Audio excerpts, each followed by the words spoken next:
서윤아, 너희는 왜 이제야 와? 온 가족이 너희만 기다렸잖아. 큰어머니 최미숙 씨가 호텔 입구에 서 있었다. 온몸을 휘감은 사무소의 냉방은 아주 빵빵했다. 나는 베이지색 카디건을 여미며 맞은편에 앉은 시어머니 김정숙 여사의 일그러지는 얼굴을 쳐다보았다. 그녀는 공증 서류를 쥔 채 손가락 끝이 하얗게 질려 있었고 눈은 금방이라도 튀어나올 듯 부릅뜨고 있었다. 38채? 목이 졸린 듯한 그녀의 날카로운 목소리가 정적을 깼다. 서유진, 너한테 어떻게 아파트가 38채나 있어? 나는 희미하게 미소 지으며 즉시 대답하지 않았다. 곁눈질로 보니 남편 박준서의 표정이 놀라움에서 당혹감으로 그리고 이내 복잡한 탐욕으로 변하는 것이 보였다. 공증인 김 씨가 전문적으로 안경을 고쳤으며 짧은 침묵을 깼다. 현재 서유진 씨 명의의 38채 부동산은 모두 등기 이전이 완료된 상태입니다. 이 중 12채는 강남 중심가에 6채는 목동학군지에 위치하고 있으며 나머지는 말도 안 돼. 김정숙 여사가 갑자기 테이블을 치며 일어나 공증인의 말을 끊었다. 평범한 회사원한테 무슨 돈이 있어서 저렇게 많은 집을 사? 뭔가 잘못된 게 틀림없어. 나는 태연하게 가방에서 다른 서류 봉투를 꺼내 테이블 중앙으로 밀었다. 어머님, 이건 모든 아파트 등기부등본 사본이에요. 확인해 보세요. 출처를 물으신다면 모두 저희 부모님께서 수년간 투자하신 것들이고 작년에 제 명의로 이전해 주셨어요. 김정숙 여사는 서류 봉투를 낚아채듯 가져가 떨리는 손으로 붉은 직인이 찍힌 서류들을 넘겨보았다. 한 장 한 장 넘길 때마다 그녀의 안색은 잿빛에서 백지장처럼 그리고 마침내 새빨갛게 변해갔다. 박준서가 마침내 제정신을 차린 듯 입을 열었다. 유진아, 너 나한테 한 번도 말 안 했잖아. 당신이 묻지 않았잖아. 나는 차분하게 대꾸하며 2년간 연애하고 결혼한 지 3개월 된 이 남자를 바라보았다. 연애할 때 당신이 여자 쪽 집안 배경은 신경 안 쓴다고 해서 참 괜찮은 사람이라고 생각했어. 김정숙 여사가 갑자기 표정을 바꾸더니 얼굴에 주름을 쥐어짜 과장된 미소를 지었다. 아이고, 유진아, 엄마가 그런 뜻이 아니잖니. 그냥 너무 놀라서 그랬지. 얘도 참, 이렇게 큰일을 왜 진작 말 안 했어? 그녀는 다정하게 내 손을 잡아 끌었다. 이제 다 한 가족인데 이 집들은 계속 제 개인 명의로 유지될 겁니다. 나는 부드럽게 손을 빼며 온화하지만 단호한 어조로 말했다. 오늘 혼전 재산 증명 공증을 하러 온 것도 바로 그 점을 명확히 하기 위해서 아니었나요? 김정숙 여사의 미소가 얼굴에 굳어졌다. 나는 그녀의 머릿속에서 계산기가 쉴 새 없이 돌아가는 소리를 들을 수 있을 것만 같았다.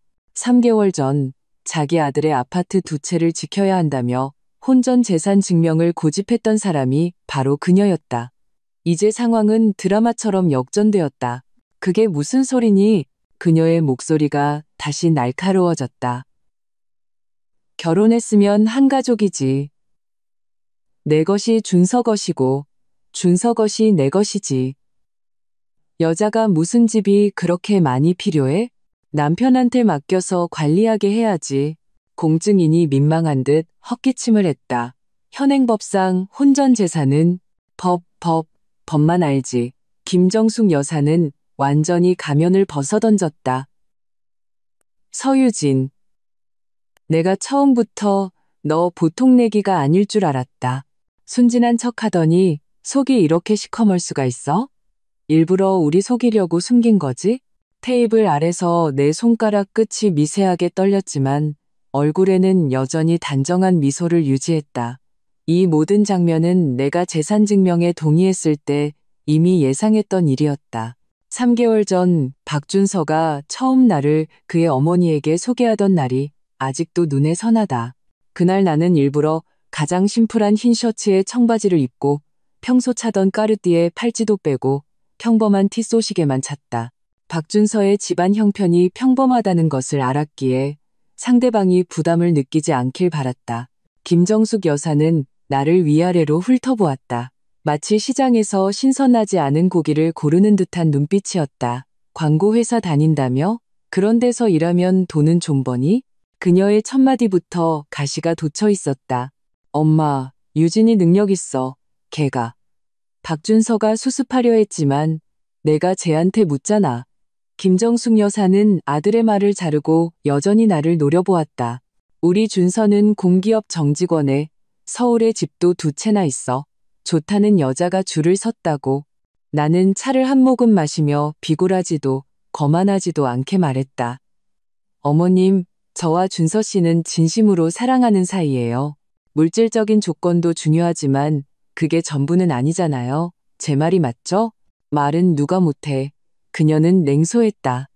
요즘 여자애들 하나같이 조건만 보고 달려드는데 똑똑히 들어. 내 아들 아파트는 전부 혼전 재산 공증해 뒀으니까 괜한 꿈은 꾸지도 마. 당시 나는 그저 웃어 넘겼다. 지금 생각하니 운명은 참으로 아이러니했다. 서유진 씨, 여기에 서명해 주십시오. 공증인의 목소리가 나를 현실로 돌려놓았다. 나는 망설임 없이 이름을 쓰고 자리에서 일어나 가방을 챙겼다. 다른 문제가 없으시면 전 이만 가보겠습니다. 회사에 회의가 있어서요. 잠깐만. 김정숙 여사가 내 가방끈을 확 잡아챘다. 이대로 못 가. 나한테 설명하고 가. 분노로 일그러진 그녀의 얼굴을 보며 나는 문득 모든 것이 우습게 느껴졌다. 3개월 전 그녀는 내가 아들의 아파트 2채를 탐낼까봐 전전긍긍했다. 그런데 지금은 당장이라도 내 아파트 38채를 자기 것으로 만들지 못해 안달이었다.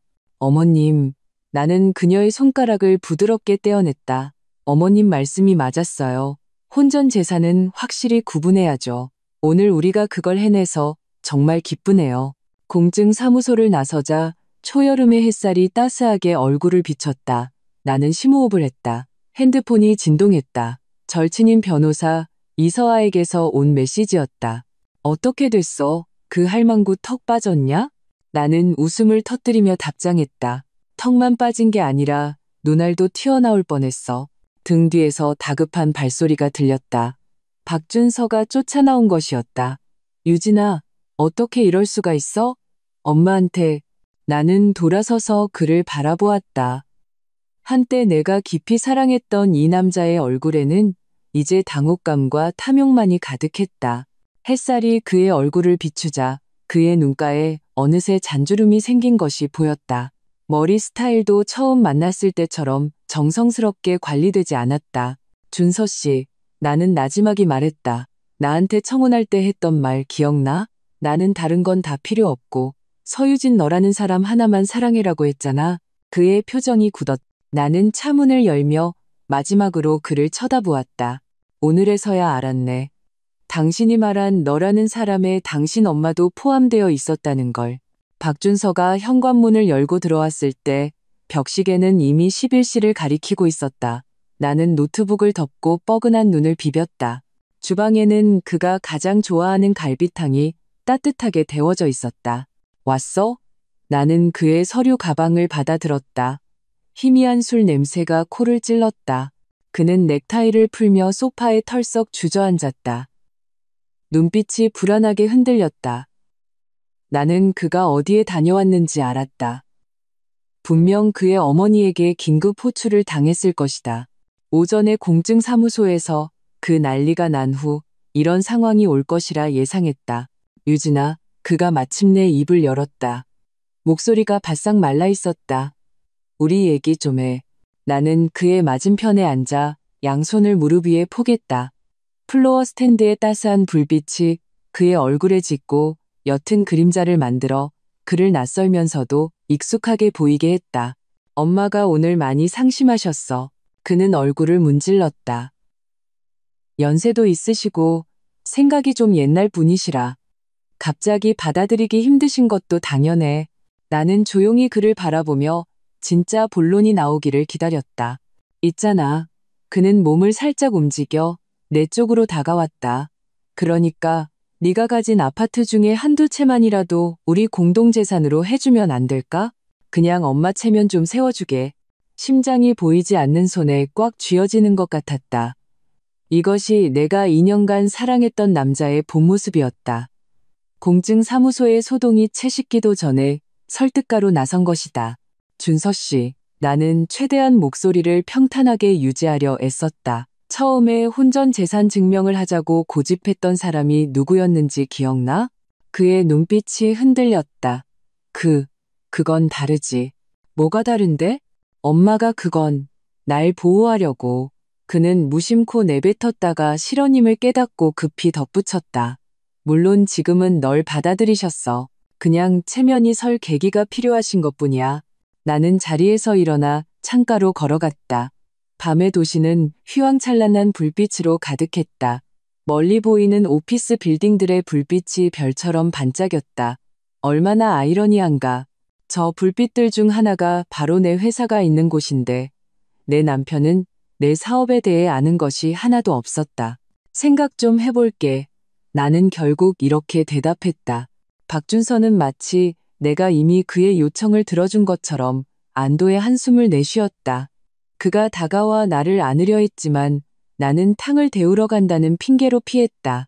그가 탕에 고개를 묻고 있을 때 나는 그의 정수리를 쳐다보며 문득 처음 만났을 때가 떠올랐다. 그는 바로 저런 순진무구한 미소로 내 마음을 사로잡았었다. 그때 나는 카페에서 기획안을 작성하고 있었고 그가 실수로 내 커피를 가져갔다. 그는 사과의 뜻으로 기어코 밥을 사주겠다며 나를 졸랐다.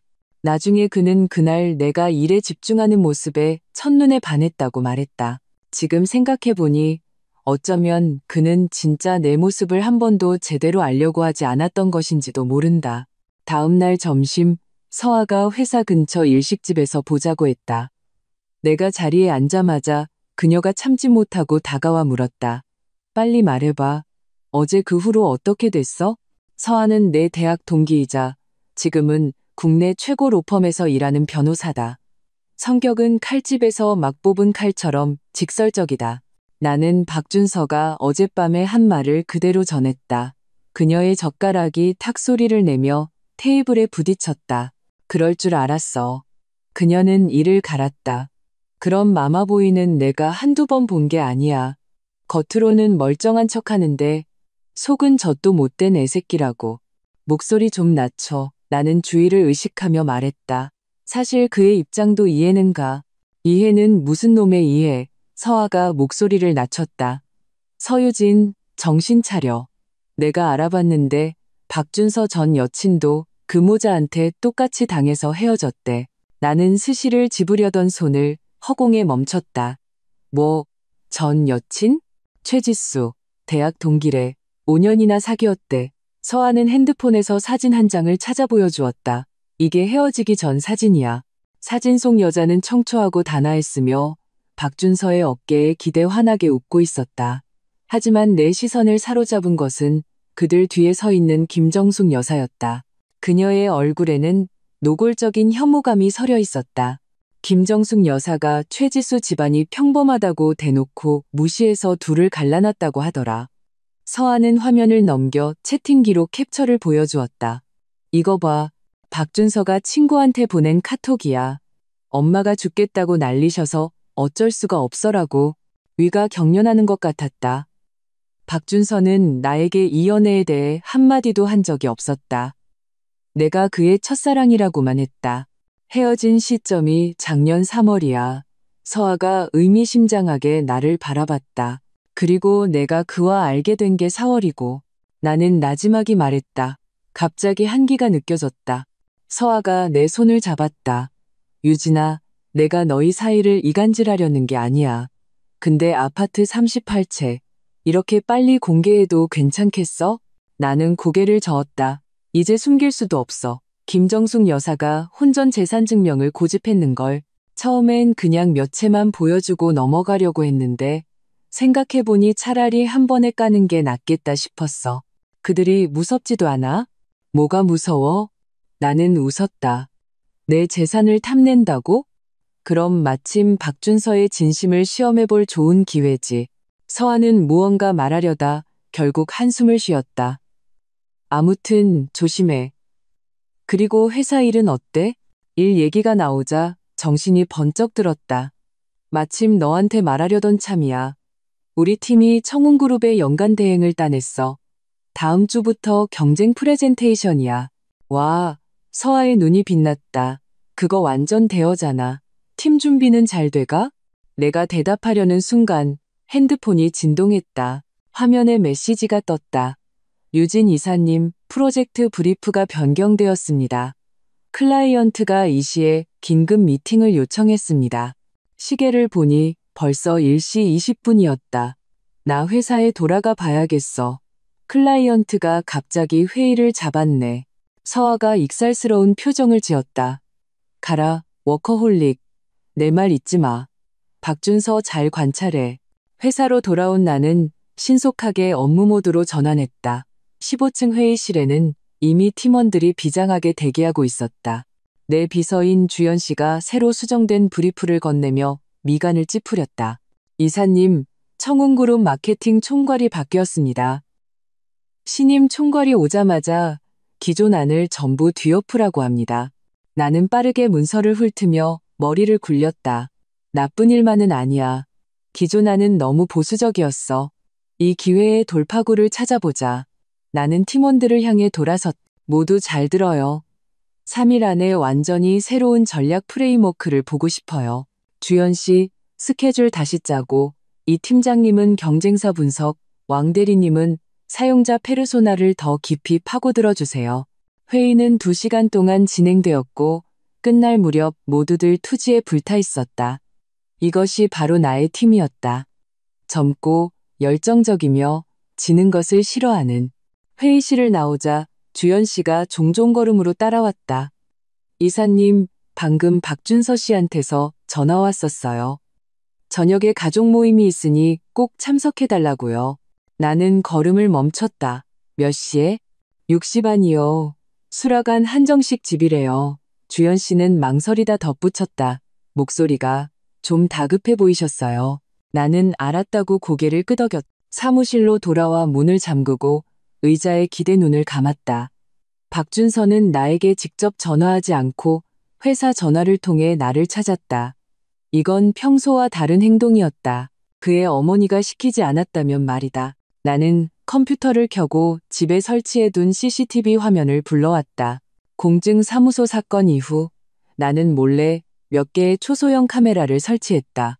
화면 속에는 김정숙 여사가 우리 집 소파에 앉아 핸드폰에 대고 손짓 발짓을 하고 있었다. 소리를 키우자 그녀의 목소리가 들렸다.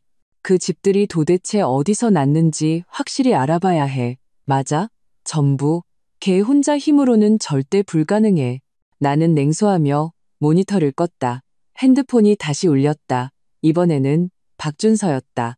유진아, 저녁에 큰아버지 댁 식구들도 오신대. 엄마가 특별히 룸으로 예약했어. 너한테 사과하고 싶으시다고? 사과? 나는 한 글자도 믿지 않았다. 하지만 이 연극이 어떻게 흘러갈지 직접 가서 확인해야만 했다.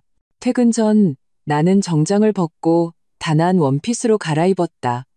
머리는 느슨하게 묶고 도수 없는 안경을 썼다. 박준서의 가족들 앞에서 나는 언제나 온순하고 소박한 서유진이어야 했다.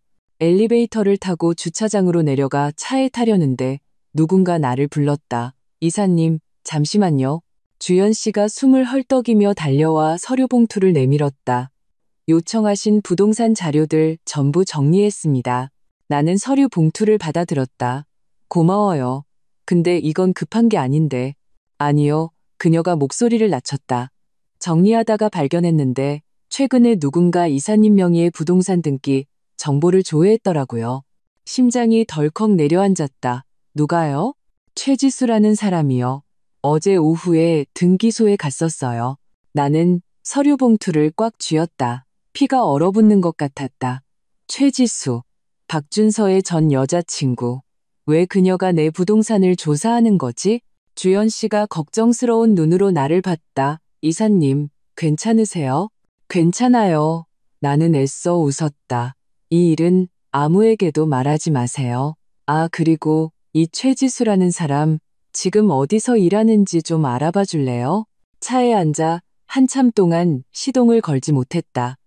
백미러에 비친 여자의 얼굴은 창백했지만 눈빛은 이상하리만치 맑았다. 모든 조각이 맞춰지기 시작했다. 김정숙 여사의 조사, 박준서의 이상한 행동, 갑자기 나타난 전 여자친구, 핸드폰이 다시 진동했다. 서아에게서 온 메시지였다. 알아봤어. 최지수, 지금 덕성회계법인에서 일한대. 재산감사 전문이래. 공교롭게도 이 회계법인이 김정숙 여사 먼 친척 동생이랑 사업 거래가 있더라. 나는 화면을 노려보다가 문득 웃음이 터져 나왔다. 얼마나 완벽한 폐쇄 루프인가. 김정숙 여사가 아들의 전 여자친구를 동원해 며느리의 재산을 전문적으로 조사하고 있었다니. 이 결혼의 진심은 과연 얼마나 담겨 있었을까? 심호흡을 하고 나는 차에 시동을 걸어 식당으로 향했다. 그들이 게임을 하고 싶다면 나도 기꺼이 응해주리라. 어차피 아파트 38채는 내 손에 든 첫 번째 패일 뿐이니까. 수라간의 룸 안에서 김정숙 여사의 미소는 마치 꿀을 두껍게 바른 듯했다. 그녀는 다정하게 내 손을 잡고 앉아있는 친척들에게 소개했다. 얘가 우리 유진이에요. 참하고 능력도 좋죠. 나는 미소 지으며 사람들에게 고개를 숙였다. 시선은 박준서의 굳은 옆 얼굴을 스쳐 지나갔다. 큰어머님이 나를 위아래로 훑어보며 눈을 빛냈다. 듣자 하니 유진이가 집이 꽤 많다며? 젊은 사람이 참 대단하네. 아니에요. 전부 부모님이 남겨주신 거예요. 나는 겸손하게 대답하며 동시에 김정숙 여사가 박준서에게 눈짓하는 것을 포착했다. 박준서가 헛기침을 했다. 유진아, 사촌 형님이 요즘 사업 자금이 좀 필요한데 5억만 빌려줄 수 있을까? 석 달 안에 바로 갚겠다고 하셔. 식탁 위는 순간 정적이 흘렀다. 모든 시선이 내게로 집중되었다. 기름진 얼굴의 중년 남자인 사촌 형님은 기대에 찬 눈으로 나를 보고 있었다. 나는 젓가락을 내려놓고 난처한 표정을 지었다. 요즘 회사 프로젝트 때문에 현금 흐름이 좀 빠듯해서요. 김정숙 여사가 즉시 말을 받았다. 유진아, 너 집이 그렇게 많은데 아무거나 하나 담보 잡으면 되잖아. 다 한 가족인데 좀 도와줘야지. 나는 박준서를 쳐다보았다. 그는 내 시선을 피하며 고개를 숙인 채 밥만 퍼먹고 있었다. 가슴이 답답해졌다. 나는 오늘 이 사과 연회가 실은 홍문연이라는 것을 깨달았다. 이렇게 하죠. 나는 찻잔을 들어 한 모금 마셨다. 제 개인 계좌에서 그 돈을 빌려드릴 수는 있어요. 대신 정식 차용증을 쓰고 상환 날짜와 이자를 명시해야 해요. 사촌 형님을 못 믿어서가 아니라 그냥 제 직업 습관이라서요. 모든 일은 절차를 밟는 게 좋으니까요. 식탁 위의 분위기가 순간 얼어붙었다. 김정숙 여사의 얼굴이 길게 늘어졌다. 사촌 형님의 미소가 얼굴에 굳었다. 박준서가 벌떡 고개를 들었고 그의 눈에는 분노가 스쳐 지나갔다. 유진아, 김정숙 여사의 목소리가 날카로워졌다. 너 지금 무슨 소리 하는 거야? 친척끼리 돈 좀 빌리는데 무슨 계약서야? 소문나면 우리 박씨 집안 체면이 뭐가 돼? 나는 미소를 유지했다. 어머님, 친척이니까 더더욱 돈 계산은 확실히 해야죠. 그래야 모두에게 좋고 나중에 오해도 없고요. 큰어머님이 갑자기 웃었다. 유진이 말이 맞네. 요즘은 다 법대로 하는 세상인데. 형님, 그냥 서명 하나 하면 되지 뭘 그래요? 떼어먹을 생각이었어요. 사촌 형님의 얼굴이 불그락푸르락 하더니 결국 마지못해 말했다. 하면 하지. 누가 겁낸데. 집으로 돌아오는 길.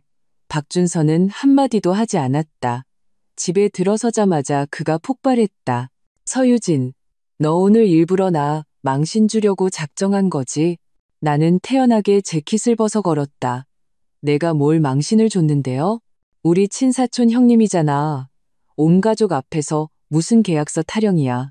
우리가 그를 못 믿는 것처럼 보이게 만들었잖아.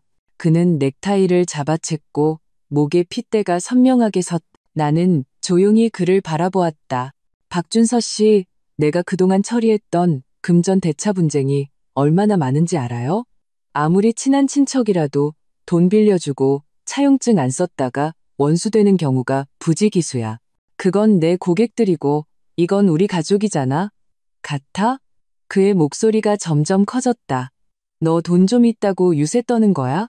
우리 같은 서민 집안 무시하는 거냐고. 그 말은 칼이 되어 내 심장에 꽂혔다. 인연의 감정.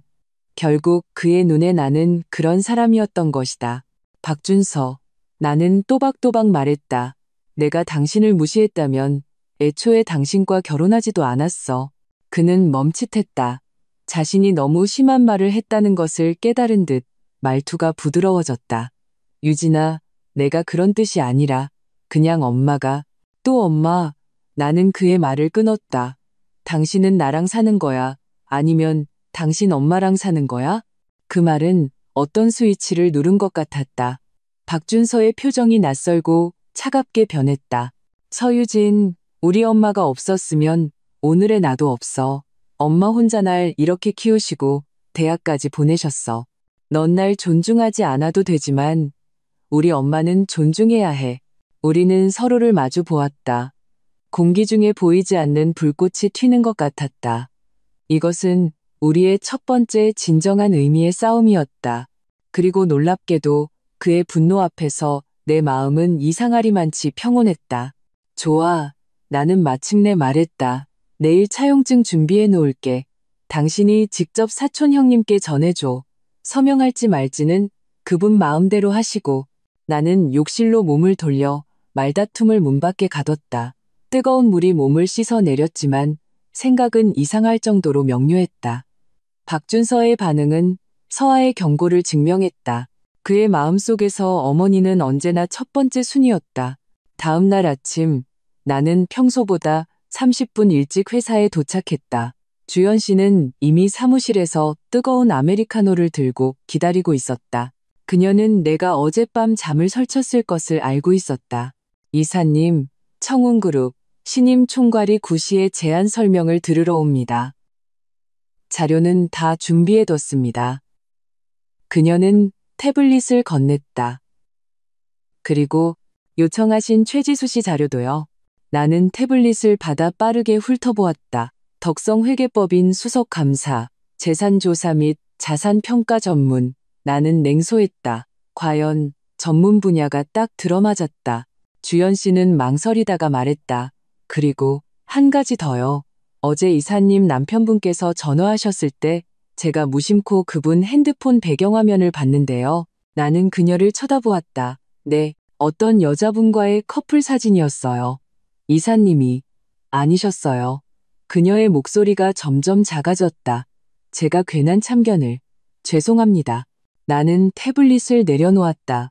가슴에 돌덩이가 얹힌 것 같았다. 이미 예감은 했지만 실제로 확인하니 찌르는 듯한 통증이 느껴졌다. 괜찮아요. 잘했어요. 앞으로 그가 전화하거나 찾아오면 전부 기록해서 나한테 알려주세요. 9시 정각, 청운그룹의 신임 마케팅 총괄정 이사가 정시에 도착했다. 회의실에서 나는 프로젝터 스크린 앞에 서서 침착하게 우리의 새로운 제안을 설명했다. 소비자 페르소나의 변화에 기반하여 저희는 기존의 가전제품 광고 모델을 완전히 뒤집을 것을 제안합니다.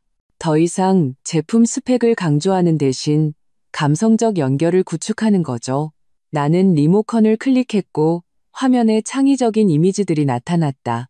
예를 들어 이 시리즈는 저희가 집의 온도라고 부르는 것입니다. 정 이사는 연신 고개를 끄덕이며 감탄의 눈빛을 보냈다. 내가 핵심적인 부분을 설명하고 있을 때 회의실 문이 갑자기 벌컥 열렸다. 모두가 고개를 돌렸다. 문 앞에는 김정숙 여사가 어안이 벙벙한 표정으로 서 있었다. 심장이 쿵 내려앉았지만 직업적 본능이 즉시 평정을 되찾게 했다. 죄송합니다, 정 이사님. 이분은 아마 길을 잘못 드신 것 같네요. 서유진, 김정숙 여사의 목소리가 귀를 찢을 듯 날카로웠다. 네가 왜 여기에? 회의실은 쥐 죽은 듯 조용해졌다. 나는 심호흡을 했다. 어머님, 저 지금 회의 중이에요. 밖에서 잠시만 기다려주세요. 김정숙 여사의 시선이 내 정장과 하이힐을 지나 프로젝터 스크린 위 서유진 광고 크리에이티브 총괄이라는 글자에 닿았다. 그녀의 얼굴색이 마치 물감통을 엎지른 것처럼 시시각각 변했다. 주연 씨가 재빨리 다가가 예의 바르지만 단호하게 그녀를 회의실 밖으로 안내했다. 나는 억지로 정신을 집중하며 설명을 이어갔지만 손바닥에서는 이미 식은땀이 배어나왔다. 김정숙 여사는 나의 다른 모습을 보았다. 이 예상치 못한 사건은 우리의 관계를 완전히 바꿔놓을 것이었다. 제안이 끝나고 정 이사는 내 손을 잡으며 말했다. 서총관님, 제안이 아주 훌륭했습니다. 저희 이사회에서 논의한 후 최대한 빨리 답변 드리겠습니다. 고객을 배웅하고 나는 즉시 주연 씨에게 돌아섰다. 어머니는 접견실에 계세요. 감정이 좀 격해지신 것 같아요. 나는 옷깃을 정돈하고 접견실로 향했다. 문을 열자 김정숙 여사가 소파에서 벌떡 튀어올랐다. 서유진, 네가 우릴 아주 제대로 속였구나. 무슨 평범한 회사원? 알고 보니 회사 총괄이었어? 나는 주연 씨에게 문을 닫으라고 눈짓하며 평온하게 말했다. 어머님, 전 제가 평범한 회사원이라고 말한 적 없어요. 어머님께서 처음부터 제가 어머님 아들에게 어울리지 않는다고 단정하셨을 뿐이죠. 그녀는 나를 향해 손가락질하며 떨었다. 너 일부러 가난한 척 우리를 떠본 거지? 어쩐지 속이 그렇게 시커머니 아파트 38채를 모을 수 있었겠지. 나는 문득 너무 피곤해졌다. 어머님, 오늘 회사에는 무슨 일로 오셨어요? 그녀는 그제야 본론을 떠올렸는지 표정이 어색해졌다. 나는 준서 사촌 형님이 돈 안 빌리기로 했다고 전해주러 왔어. 그깟 돈 때문에 그런 수모는 못 겪겠다고 하더라. 나는 실소를 터뜨릴 뻔했다. 그녀가 일부러 회사까지 찾아온 이유가 고작 이것 때문이라고? 그럼 잘 됐네요. 번거로울 일도 없고요. 김정숙 여사는 내 말에 기가 막힌 듯 화살을 내 직업으로 돌렸다. 너 같은 여자가 맨날 이렇게밖에 나돌아다니는 게 그게 무슨 꼴이야. 준서가 네가 이러는 거 알아? 제가 광고회사에서 일하는 건 알아요. 나는 희미하게 미소 지었다. 구체적인 직책에 대해서는 마치 그의 전 여자친구 최지수 씨처럼 굳이 자세히 말할 필요 없는 디테일도 있는 법이죠. 제 말이 맞죠, 어머님? 김정숙 여사의 얼굴이 순간 새하얗게 질렸다. 그녀가 이 이름을 내가 언급할 줄은 상상도 못한 모양이었다. 그녀의 입술이 떨렸고 결국 두고 봐 라는 한마디를 내뱉고는 문을 박차고 나갔다. 나는 긴 한숨을 내쉬며 다리에 힘이 풀려 소파에 주저앉았다. 이 충돌은 언젠가 올 일이었다. 단지 이런 방식으로 터질 줄은 몰랐을 뿐이다. 주연 씨가 조심스럽게 문을 열고 들어왔다. 이사님, 괜찮으세요? 오후 회의 취소할까요? 아니, 나는 일어나 정장을 가다듬었다. 오후 고객 자료 가져다 줘요. 아, 그리고 덕성회계법인의 최지수 씨와 약속 좀 잡아줘요. 협력할 일이 있다고 전하고요. 주연 씨는 놀란 눈으로 나를 쳐다봤다. 그분을 만나시려고요? 지피지기면 백전불태, 지비지기 박진부다이, 나는 사무실로 향했다. 등은 꼿꼿하게 편채였다. 게임이 시작된 이상 손 놓고 있을 수만은 없었다. 김정숙 여사가 웨딩 플래너 책자를 책상 위에 퍽 소리가 나게 내던졌다. 무조건 그랜드 아델라 호텔에서 해야 해. 우리 박씨 집안이 며느리 드리는데 남들 보기에 초라하면 안 되지. 나는 금박이 입혀진 그 책자를 들어 넘겨보았다. 그랜드 아델라 호텔의 가장 저렴한 코스도 1인당 15만 원이 넘었다. 김정숙 여사는 하객을 500명이나 부를 계획이었다. 나는 고개를 들어 박준서를 쳐다보았다. 그는 내 시선을 피하며 핸드폰에 깊이 빠진 척했다. 어머님, 나는 책자를 덮었다. 결혼식을 이렇게 거창하게 할 필요는 없을 것 같아요. 간단하고 따뜻하게 하는 게 좋겠어요. 아낀 돈으로. 네가 뭘 알아. 김정숙 여사가 내 말을 끊었다. 친척이며 친구며 다들 준서가 능력 있는 며느리 얻은 거 아는데 초라하게 하면 남들이 날 뭐라고 보겠니? 그녀는 무언가 암시하듯 나를 힐끗 쳐다봤다. 게다가 너한테 이 정도 돈이 뭐 대수라고. 나는 심호흡을 했다. 손톱이 손바닥을 파고들었다. 그녀가 회사에서 내 진짜 신분을 목격한 후로 이런 식의 노골적인 요구는 점점 더 심해지고 있었다. 유진아, 박준서가 마침내 입을 열었다. 엄마 평생 소원이셔.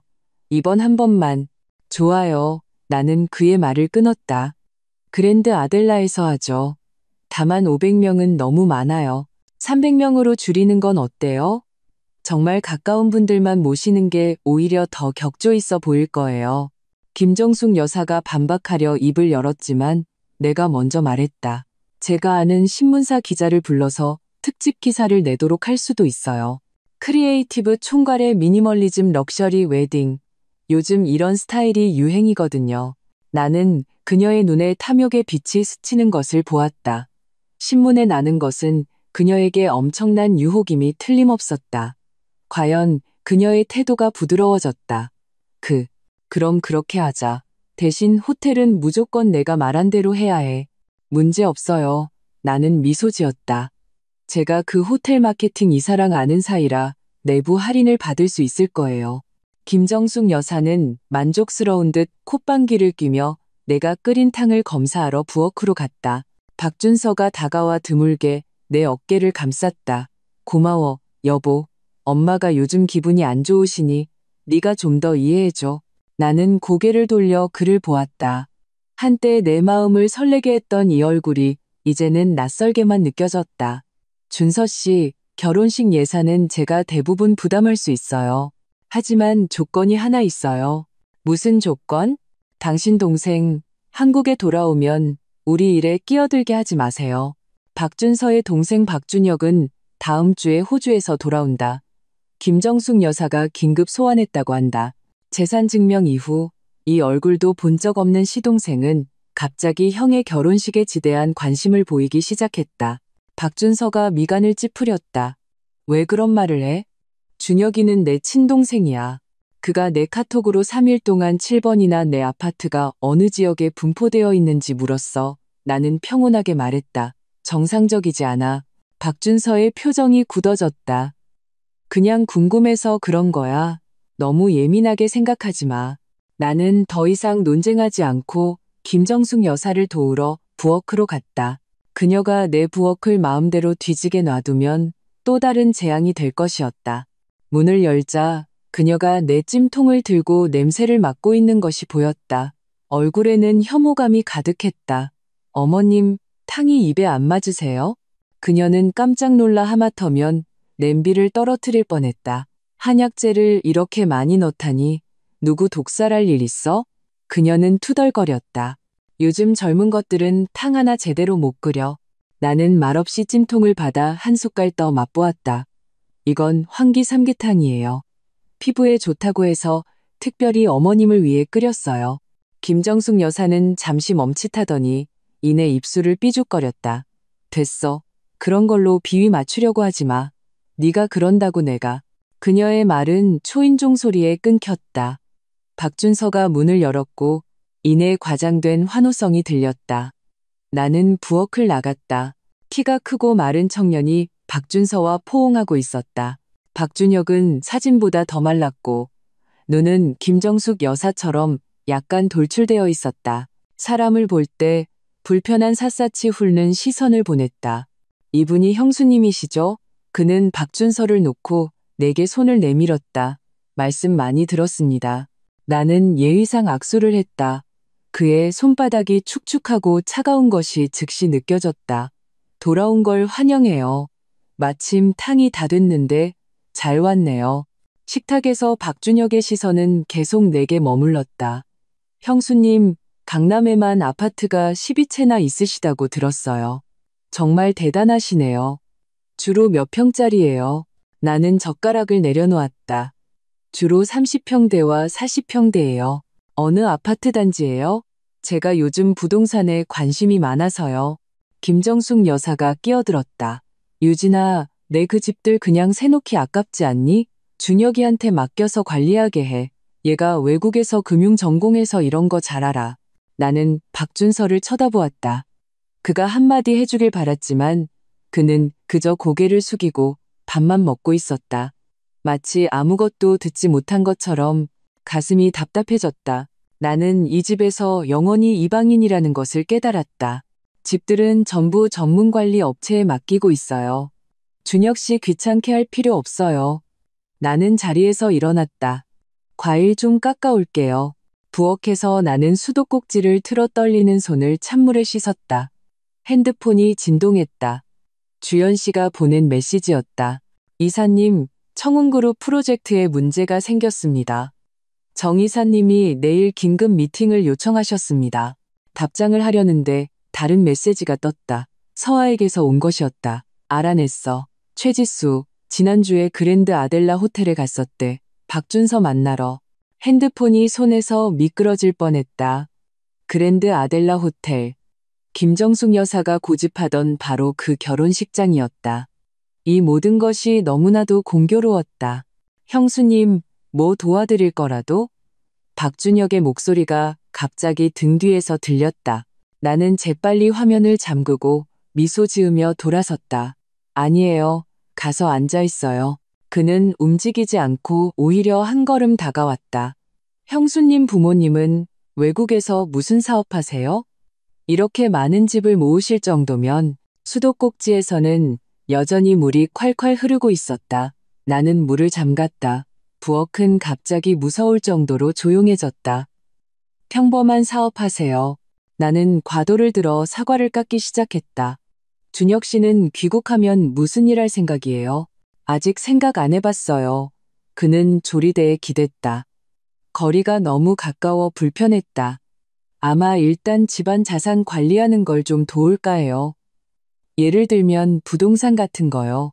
칼날이 사과 위에서 사각거리는 소리를 냈다. 나는 일부러 동작을 느리게 하며 모든 조각이 완벽하게 균일하도록 했다. 아, 되게 관리해야 할 부동산이 있나 보네요. 그는 멋쩍게 웃었다. 형수님, 농담도 잘하시네요. 형수님이랑 형거 말이에요. 우리 집은 전문팀이 관리해요. 나는 그의 말을 끊었다. 칼끝이 살짝 위로 향했다. 전문적인 일은 전문가에게 맡기는 게 좋죠. 안 그래요? 박준혁의 얼굴색이 변하더니 마침내 멋쩍게 부엌을 나갔다. 그날 밤 박준서가 샤워하는 동안 그의 핸드폰이 침대 머리맡에서 충전되고 있었다. 나는 한 번도 그의 핸드폰을 본 적이 없었지만 서아의 메시지와 최지수라는 이름이 가시처럼 마음에 밝혔다. 망설임 끝에 나는 그의 핸드폰을 집어들었다. 비밀번호는 우리의 첫 데이트 날짜였다. 적어도 이 점은 변하지 않았다. 나는 빠르게 카카오톡을 훑어보았다. 최근 대화 목록에는 최지수가 없었다. 안도의 한숨을 내쉬려는 순간 문자 메시지 알림이 떴다. 준서 씨, 계약서 봤어. 3번 조항 수정해야 해. 돈만 받으면 바로 그 여자랑 끝낼 거야. 나 하루도 더 못 기다리겠어. 지수. 세상이 순간 멈추는 것 같았다. 나는 그 메시지를 쳐다보았다. 피가 얼음처럼 굳었다. 욕실 물소리가 멈췄다. 나는 재빨리 핸드폰을 제자리에 놓고 침대에 누워 핸드폰을 보는 척했다. 심장 소리가 너무 커서 방 전체에 울리는 것 같았다. 박준서가 머리를 닦으며 나왔다. 그는 콧노래를 부르며 핸드폰을 집어들었다가 표정이 순간 굳어졌다. 그는 나를 힐끗 쳐다보았다. 나는 화면에 집중하는 척했다. 유진아, 그가 떠보듯 물었다. 내일 시간 있어? 엄마랑 같이 호텔 좀 보러 가자는데 내일은 안 돼. 회사에 급한 일이 있어. 내 목소리는 놀라울 정도로 평온했다. 당신이랑 어머님이 먼저 가봐. 난 나중에 들를 수 있으면 들를게. 그는 안도의 한숨을 쉬는 것 같았다. 그는 내 이마에 키스하며 말했다. 너무 무리하지 마. 나는 등을 돌려 불을 껐다. 어둠 속에서 눈을 크게 떴다. 그 문장이 머릿속을 맴돌았다. 돈만 받으면 바로 그 여자랑 끝낼 거야. 무슨 돈? 무슨 계약서? 그들은 얼마나 오랫동안 계획했던 걸까? 옆에서 남편의 고른 숨소리가 들려왔다. 나는 조용히 일어나 핸드폰을 들고 화장실로 숨어들었다. 주연 씨에게 메시지를 보냈다. 내일 정 이사님 만나기 전에 변호사 약속 하나만 잡아주세요.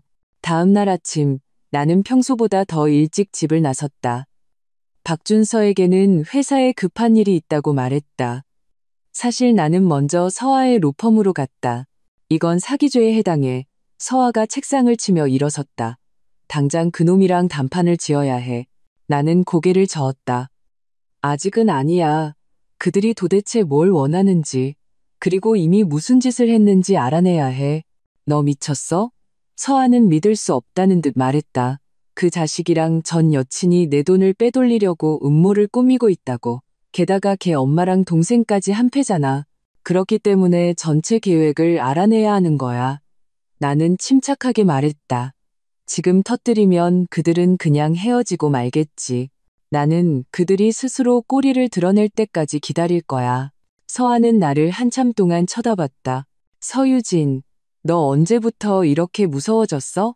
내가 가장 사랑했던 사람이 나를 이용하고 있을지도 모른다는 걸 알게 된 날부터 나는 자리에서 일어섰다. 최지수의 최근 동향 좀 알아봐줘. 특히 박 씨 집안과 어떤 관련이 있는지. 로펌을 나와 나는 바로 회사로 갔다. 주연 씨는 이미 청운그룹 프로젝트의 모든 자료를 준비해 두었다. 이사님, 정 이사님은 10시에 오십니다. 상황이 변했다고 하시네요. 나는 파일을 넘겼다. 미간이 점점 더 찌푸려졌다. 청운그룹이 갑자기 경쟁사에는 없는 5가지 부가 서비스를 추가하라고 요구하면서 예산은 올릴 수 없다고 했다. 이거 누구 아이디어예요? 새로 오신 박 부사장님이요. 주연 씨가 갑자기 말을 멈추고 얼굴이 이상하게 변했다. 나는 고개를 들었다. 왜요? 아니에요. 그냥 그 박 부사장님이 이사님 남편분이랑 좀 닮으신 것 같아서요. 세상이 다시 멈추는 것 같았다. 나는 재빨리 파일 마지막 페이지를 넘겼다. 결제 서명란에 용이 날고 봉황이 춤추는 듯한 필체로 박준혁이라고 쓰여 있었다. 손가락이 무의식적으로 오므라들었다. 종이가 내 손에서 구겨졌다. 박준혁은 어제 막 귀국했다. 오늘 바로 청운그룹의 부사장이 되었다. 이것은 절대 우연이 아니었다. 주연 씨, 나는 심호흡을 했다. 2가지만 해줘요. 첫째, 박준혁이 언제 청운그룹에 입사했는지 알아봐요. 둘째, 그와 정 이사의 관계를 조사해요.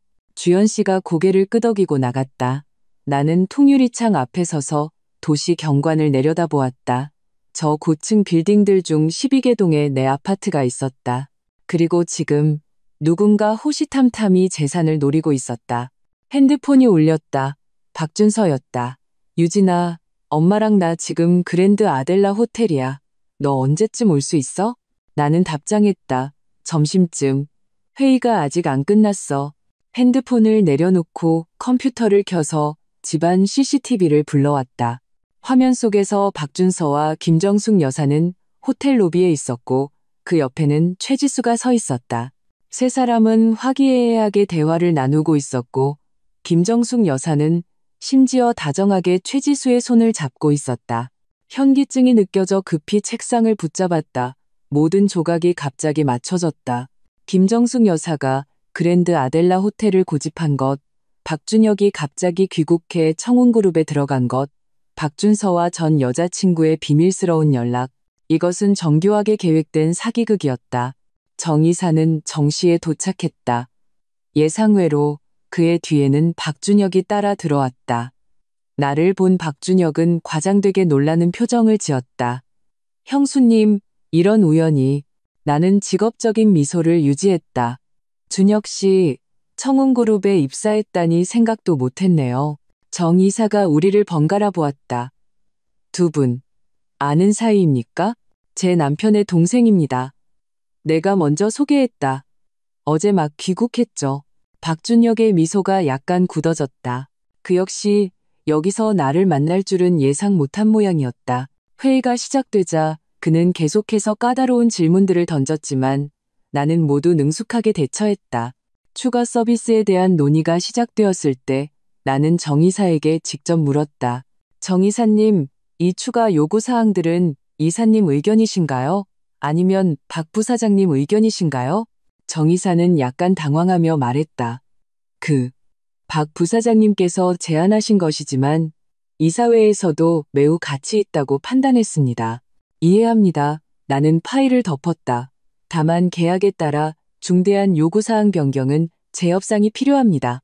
저희가 따로 시간을 잡아 자세히 논의하는 것이 어떻겠습니까? 회의실을 나설 때 박준혁이 나를 막아섰다. 형수님, 오해하지 마세요. 전 그냥 회사를 생각해서. 물론이죠. 나는 미소 지었다. 저도 마찬가지예요. 아, 그런데 최지수 씨는 당신이 정 이사님께 소개해 준 건가요? 그의 얼굴색이 확 변했다. 네, 네가 어떻게 알았어? 최지수 씨, 그랜드 아델라 호텔 영업부장이잖아요. 어제 막 만났어요. 나는 일부러 그를 오도했다. 결혼식 일 때문에 그분 도움이 컸어요. 박준혁은 눈에 띄게 안도하며 다시 그 가식적인 미소를 지었다. 네, 맞아요. 지수 누나 사람 참 좋죠. 청운그룹 빌딩을 나서자 초여름의 햇살이 눈을 아프게 찔렀다. 나는 택시를 잡아 그랜드 아델라 호텔로 향했다. 차 안에서 핸드폰을 켰다. CCTV 화면 속에서 박준서와 최지수는 호텔 카페 구석에 앉아 있었다. 김정숙 여사는 보이지 않았다. 각도 때문에 그들의 표정은 잘 보이지 않았지만 박준서가 갑자기 최지수의 손을 잡았다. 그 동작은 날카로운 칼이 되어 심장을 찌르는 것 같았다. 나는 모니터를 끄고 창밖을 보았다. 도시의 풍경이 눈물 속에서 한 폭의 그림처럼 흐릿해졌다. 이 결혼 도대체 얼마나 진실이었을까? 그랜드 아델라 호텔 카페에서 박준서와 최지수는 재빨리 손을 뗐다. 나는 5미터 떨어진 곳에 서서 그들의 당황한 표정을 지켜보았다. 뱃속에 납덩이를 채운 것처럼 무거웠다. 유진아, 박준서가 벌떡 일어섰다. 평소보다 한 옥타브 높은 목소리였다. 어떻게 왔어? 회의 끝났어. 나는 천천히 걸어가며 최지수에게 시선을 고정했다. 그녀는 사진보다 더 성숙해 보였다. 부드러운 긴 머리에 정교한 화장을 하고 있었다. 손목에 까르띠에 팔찌가 반짝였다. 최신 모델로 가격이 500만 원은 좋게 넘어 보였다. 이분은? 내가 일부러 물었다. 최지수 씨, 호텔 영업부장이야. 박준서의 말이 빨라졌다. 엄마가 결혼식 세부 사항을 확인해야 한다고 해서 최지수가 일어나 손을 내밀었다. 총괄님, 말씀 많이 들었습니다. 그녀의 손톱은 완벽하게 다듬어져 누드톤 매니큐어가 칠해져 있었다. 손끝의 감촉은 얼음장처럼 차가웠다. 나는 악수하지 않고 박준서를 쳐다보았다. 어머님은 화장실 가셨어. 그의 눈빛이 흔들렸다. 유진아, 안색이 안 좋아. 많이 피곤해? 나는 그들 맞은편에 앉아 웨이터를 불렀다. 아메리카노 한 잔, 시럽 없이요. 그리고 최지수를 향해 돌아섰다. 최 부장님, 여기서 일한 지는 얼마나 되셨어요? 3년 좀 넘었어요. 그녀는 보조개가 패도록 미소 지었다. 전에는 덕성회계법인에 있었는데 호텔 경영 쪽으로 전향했어요. 나는 고개를 끄덕였다. 회계 감사에서 영업으로 전환폭이 꽤 크네요. 그녀의 눈에 경계심이 스쳤다. 서 총괄님, 제 뒷조사라도 하셨나 봐요. 그냥 직업 습관이에요. 나는 막 나온 커피를 한 모금 마셨다. 결혼은 인생의 중대사니까요. 협력 파트너의 배경 정도는 알아야죠. 분위기가 순간 얼어붙었다. 박준서는 의자에서 몇 번이나 불안하게 몸을 뒤척이며 무언가 말하려다 삼켰다. 어색함이 극에 달했을 때 김정숙 여사가 돌아왔다. 나를 본 그녀는 눈에 띄게 멈칫하더니 이내 그 익숙한 가짜 미소를 지었다. 유진이 왔구나. 마침 잘 됐다. 방금 최 부장이랑 피로연 메뉴 얘기하고 있었어? 그녀는 다정하게 최지수의 손을 잡았다. 이 아가씨 정말 꼼꼼해. 준서가 뭘 좋아하는지까지 다 기억하더라. 나는 박준서를 쳐다보았다. 그의 이마에는 가는 땀방울이 맺혀 있었다. 그래요? 나는 옅게 웃었다. 준서 씨가 뭘 좋아하더라. 제가 알기론 간장 찜닭인데 매콤한 닭갈비요. 최지수가 무심코 내뱉었다가 실원님을 깨닫고 급히 덧붙였다. 박준서 씨가 저번에 호텔에 오셨을 때 시키셨어요. 제가 기억하고 있었죠? 아, 그랬군요. 나는 커피잔을 내려놓았다. 잔과 받침이 부딪히며 맑은 소리를 냈다. 그런데 결혼식 예산을 다시 계산해 봤는데 3천만 원 이내로 하는 게 적절할 것 같아요. 김정숙 여사의 얼굴색이 즉시 변했다. 3천만 원? 너 지금 거지 동량 주니? 내 친구들 아들, 딸 결혼할 때 기본이 1억이야. 어머님, 나는 평온하게 말했다. 결혼식은 남들 보라고 하는 게 아니라 우리 자신을 위해 하는 거예요. 네가 뭘 알아. 김정숙 여사의 목소리가 날카로워졌다. 우리 박씨 집안 평생에 한 번 있는 큰일이야. 무조건 화려하게 해야 해. 게다가 너한테 그 돈이 뭐 대수라고. 또 그 말이었다. 나는 박준서를 쳐다보았다. 그가 무슨 말이라도 해주길 기대했지만 그는 그저 고개를 숙이고 이미 식어버린 커피만 적고 있었다. 아파트 38채 월세 받으면서 제대로 된 결혼식 하나 열 돈도 아까워하다니 소문나면 부끄럽지도 않겠어? 김정숙 여사는 계속해서 공격했다. 나는 심호흡을 했다. 어머님, 제 돈을 어떻게 쓰는지는 제 자유예요. 만약 꼭 성대하게 하고 싶으시면 3천만 원을 초과하는 부분은 직접 부담하세요. 김정숙 여사가 갑자기 테이블을 치며 일어섰다.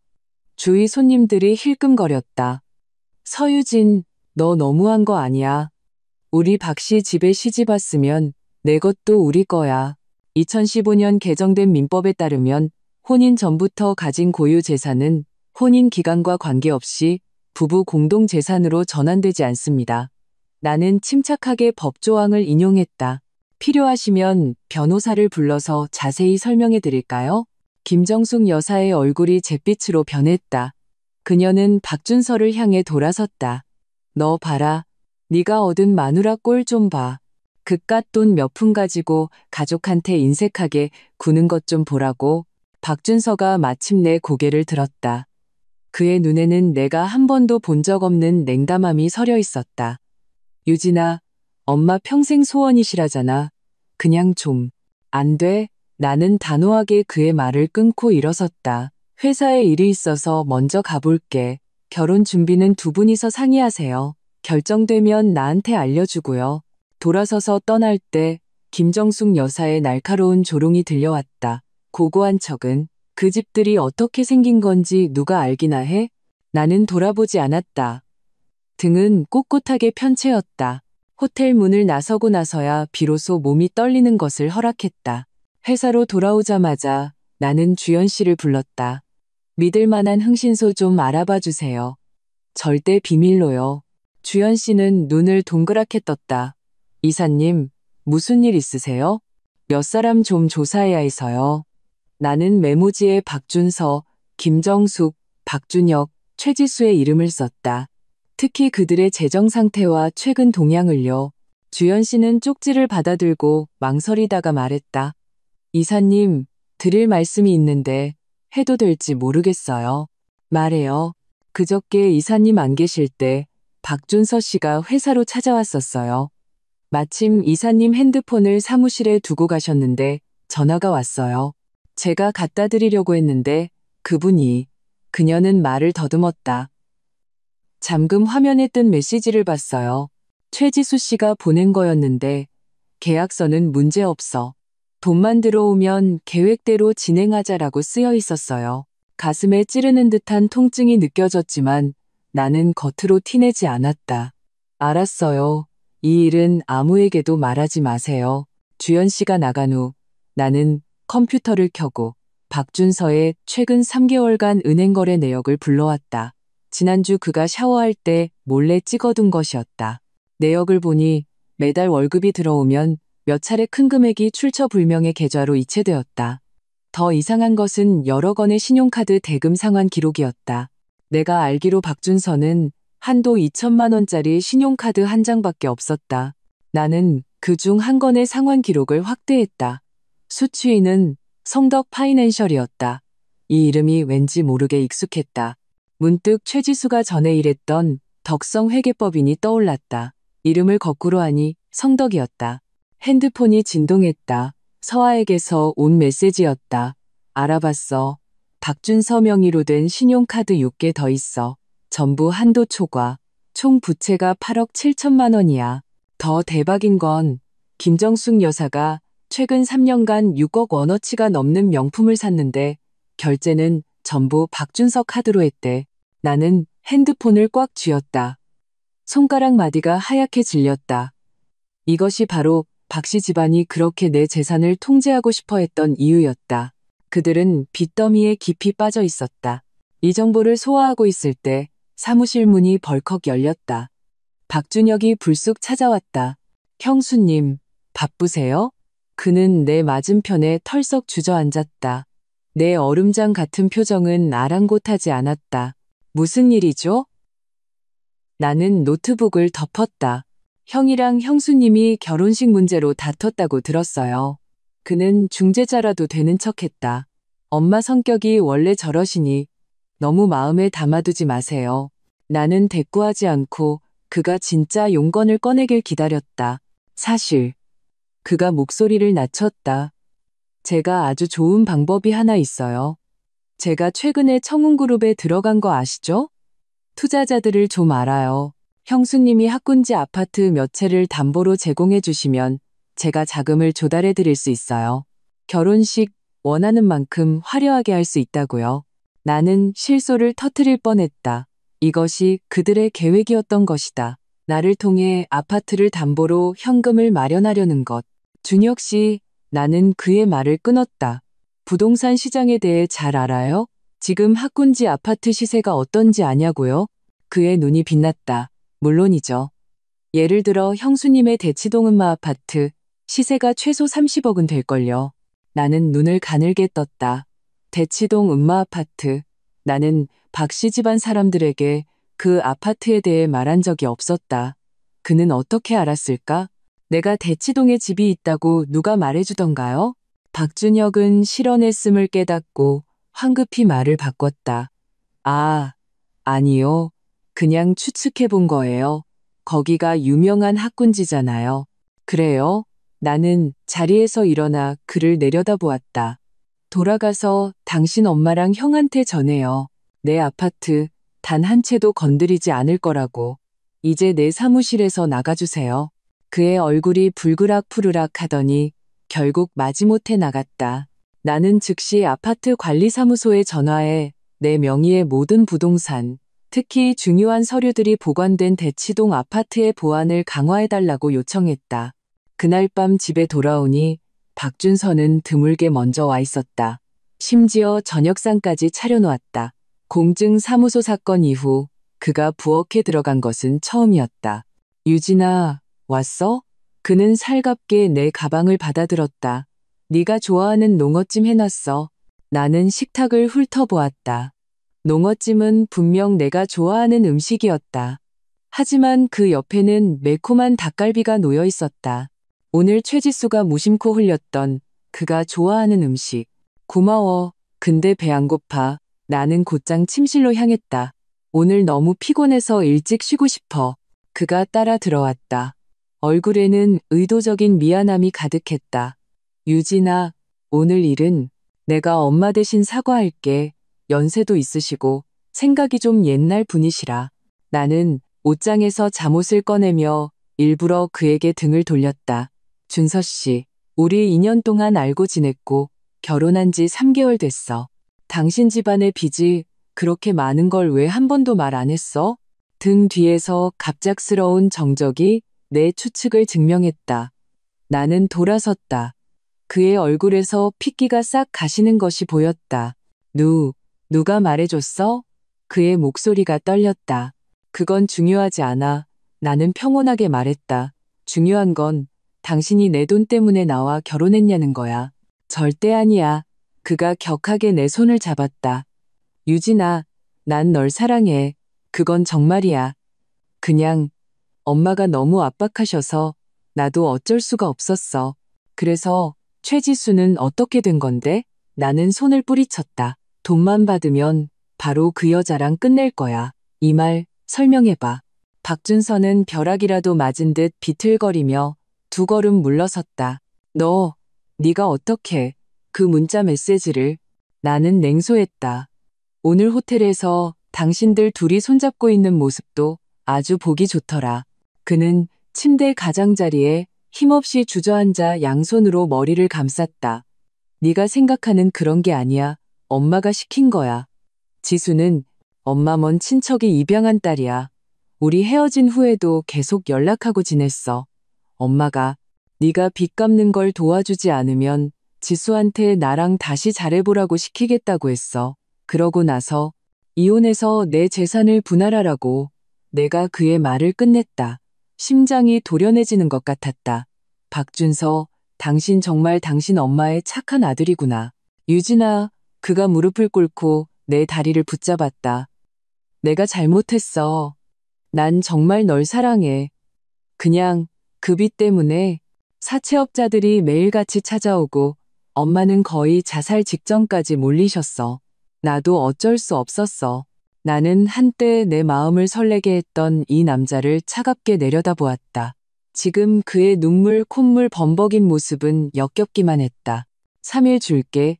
내 집에서 나가. 빚 문제는 당신들 박씨 집안일이야. 유진아, 제발 한 번만 더 기회를 줘. 그가 울부짖었다. 내가 엄마랑 연 끊고 지수 다시는 안 만나겠다고 약속할게. 나는 그의 손을 떼어내고 베개와 담요를 들었다. 오늘 밤 나는 거실에서 잘 거야. 내일부터 내 눈에 띄지 마. 거실 문을 닫는 순간 다리에 힘이 풀려 문에 기댄 채 주저앉았다. 눈물이 마침내 툭 터진 듯 쏟아져 나왔다. 하지만 나는 입술을 꽉 깨물고 소리내어 울지 않았다. 이 결혼은 처음부터 사기극이었다. 핸드폰이 빛났다. 흥신소에서 보낸 초기 보고서였다. 김정숙, 3년 전부터 도박에 빠져 거액의 사채를 씀 박준서 명의의 신용카드 6개는 모두 도박빚 상환에 사용됨. 최지수는 사채업자와 관련이 있는 것으로 보이며 중간책으로 의심됨. 박준혁은 호주 유학 시절 사기죄로 퇴학당했으며 최근 귀국 후 청운그룹에 신속히 입사한 배우의 내부 조력자가 있는 것으로 보임. 나는 눈물을 닦고 답장했다. 계속 심층 조사해주세요. 특히 최지수와 사채업자의 구체적인 관계를요. 핸드폰을 내려놓고 창가로 갔다. 밤의 도시는 불빛으로 환했다. 저 불빛 아래 얼마나 많은 나와 같은 이야기들이 벌어지고 있을까? 누군가는 사랑해서 결혼하고 누군가는 돈을 위해 사랑을 위장한다. 그리고 나는 하마터면 후자의 도마 위 생선이 될 뻔했다. 하지만 게임은 이제 막 시작되었다. 박씨 집안은 내가 마음대로 주무를 수 있는 순한 양인 줄 알았겠지. 그들은 곧 잠자는 암사자를 건드린 대가가 무엇인지 알게 될 것이다. 박씨 집안의 낡은 빌라 거실은 사람들로 가득 찼다. 나는 피고석에 선 범인처럼 중앙에 서 있었다. 주위에는 김정숙 여사가 초대한 친척들 박준서의 큰아버지, 삼촌, 둘째 이모, 그리고 처음 보는 먼 친척들까지 앉아 있었다. 공기 중에는 싸구려 녹차 냄새와 낡은 가구 냄새가 뒤섞여 있었다. 나는 나를 향한 9쌍의 눈을 세웠다. 신문, 경멸, 그리고 고소하다는 듯한 시선들이었다. 박준서는 구석에 앉아 핸드폰만 만지작거렸다. 마치 이 모든 것이 자신과는 상관없다는 듯이. 유진아, 큰아버지가 먼저 입을 열었다. 목소리가 사포처럼 거칠었다. 듣자 하니 네가 집을 내놓고 준섭이 갚는 걸 안 도와준다며? 나는 허리를 꼿꼿이 폈다. 큰아버님, 그 재산은 제 혼전 재산이에요. 박준서 씨와는 무관합니다. 말이 그렇지가 않지. 삼촌이 책상을 치며 일어섰다. 얼굴에 살이 출렁였다. 박씨 집에 시집 왔으면 박씨 집안 사람이야. 내 것이 준서 것이고 준서 것이 내 것이지. 김정숙 여사는 상석에 앉아 승리를 확신하는 듯한 냉소를 띠고 있었다. 그녀는 오늘 일부러 짙은 와인색 원피스를 입었다. 마치 승리를 미리 축하하는 것 같았다. 둘째 이모가 내 옆으로 다가왔다. 그녀의 짙은 향수 냄새에 머리가 어지러웠다. 유진아, 여자가 너무 드세면 못 써. 우리 준서 봐. 얼마나 좋은 애야. 명문대 나와서 공기업 다니고 너한테는 과분하지. 나는 실소를 터뜨릴 뻔했다. 그들 눈에 박준서는 하늘이 내린 인재고 나는 그저 운 좋게 고위층에 편승한 벼락부자일 뿐이었다. 어르신들, 나는 예의 바르지만 단호한 어조를 유지했다. 저와 준서 씨의 일은 저희가 알아서 해결하겠습니다. 해결? 어떻게 해결해? 김정숙 여사가 마침내 위장을 벗어던지고 날카롭게 소리쳤다. 내 아들은 빚더미에 앉혀놓고 너는 아파트 38채 끼고 앉아서 구경하겠다는 거야? 거실은 순식간에 아수라장이 되었다. 친척들은 저마다 나를 성토했다. 큰아버지는 심지어 내 부모님을 찾아가 따지겠다고 으름장을 놓았다. 다행히 그들은 해외에 계셨다. 그만하세요. 내가 목소리를 높이자 소란이 잦아들었다. 제가 오늘 온 건 한 가지 사실을 통보하기 위해서입니다. 나는 가방에서 서류철을 꺼내 가장 가까이 있던 큰아버지에게 건넸다. 이건 박준서 씨가 사채업자와 거래한 기록, 그리고 그 사람 명의의 신용카드 6개 소비 내역입니다.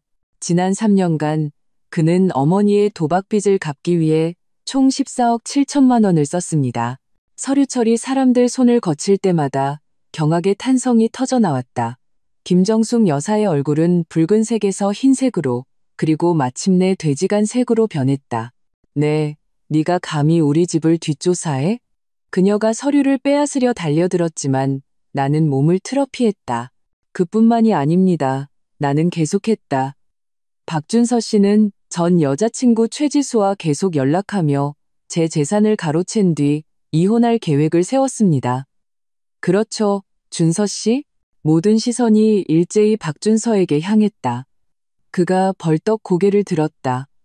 얼굴이 새하얗게 질려 있었다. 유진아, 내 말 좀 들어봐. 설명할게. 뭘 설명해? 나는 핸드폰을 꺼내 녹음 파일을 재생했다.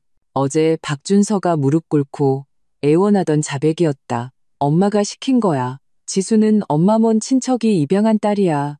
엄마가 네가 빚 갚는 걸 안 도와주면 지수한테. 녹음이 뚝 끊겼다. 거실은 죽음과 같은 정적이 흘렀다. 김정숙 여사는 목이 졸린 암탉처럼 입을 벌렸지만 소리를 내지 못했다. 가장 먼저 반응한 것은 큰아버지였다. 그는 박준서의 뺨을 세차게 후려쳤다. 이 한심한 놈, 박씨 집안 망신은 네가 다 시키는구나. 장내는 순식간에 혼란에 빠졌다. 누군가는 박준서를 비난하고 누군가는 싸움을 말렸다. 김정숙 여사는 히스테릭하게 소리치며 내 입을 찢어버리겠다고 했다. 나는 이 소동을 냉정하게 지켜보았다. 마음은 이상하게도 평온했다. 다들 조용히 해. 삼촌의 호통이 모두를 제압했다. 그가 나를 향해 돌아섰다. 말투가 갑자기 부드러워졌다. 유진아, 한 가족끼리 이러지 말자. 이렇게 하자. 네가 이 합의서에 서명해서 준서빚 갚아줘. 우리가 약속할게. 걔가 앞으로 그 최지수라는 애랑 완전히 연 끊게 할게. 나는 내 귀를 의심했다. 이 지경에 이르렀는데도 그들은 여전히 내 재산을 노리고 있었다. 삼촌, 나는 천천히 말했다. 혹시 한국말 못 알아들으세요? 그의 얼굴이 순간 돼지 간색으로 변했다. 김정숙 여사가 그 틈을 타 공격했다. 서유진, 너 좋게 말할 때 들어. 네가 돈 좀 있는 거 아니었으면 우리 준서가 너 같은 가정교육도 못 받은 애랑 결혼했을 것 같아? 엄마, 박준서가 갑자기 일어섰다. 그만 좀 해. 나는 한때 내 마음을 설레게 했던 이 남자를 쳐다보았다. 그가 뭔가 제대로 된 말을 해주길 기대했다. 하지만 그의 다음 말은 나를 완전히 절망에 빠뜨렸다. 유진아, 내가 부탁할게. 그냥 합의서에 서명해줘. 이 가정을 위해서라고 생각해줘. 엄마 연세도 많으셔서 더 이상 충격받으시면 안 돼. 이 가정을 위해서. 나는 옅게 웃었다. 박준서, 당신이 아직 가정이라는 말을 입에 올릴 자격이 있어? 어떻게 남편한테 그런 식으로 말대꾸를 해. 둘째, 이모가 날카롭게 끼어들었다. 어른도 몰라보고. 나는 심호흡을 하고 가방을 집어들었다. 더 이상 할 얘기가 없는 것 같네요.